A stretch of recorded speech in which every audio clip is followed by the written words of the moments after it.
Hello, good evening mga kapi. Gusto talaga ni Lord yung ginagawa ko, no?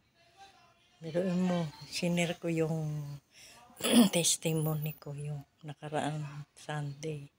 Dahil nga natouch ako, naiyak ako sa preaching ni Bishop at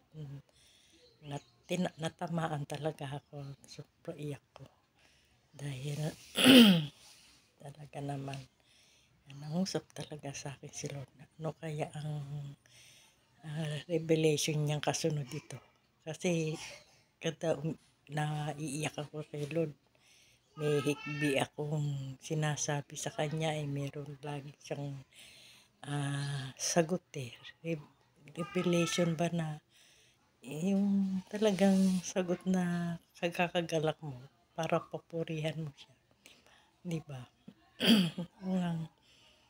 yung share ko yung testimony ko pati sa Boracay ba, dahil sobrang iyak ko nga ng kay Lord noon.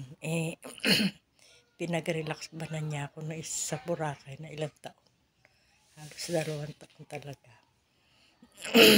Doon namuhay akong donya yun, parang hinahanapan ko kasi si Lord ng niya, na nasaan Lord yung mga binibigay ko sa inyo na dapat Lord hindi na ako naubusan, ganyan, hindi na ako para hinahanap ko po siya ng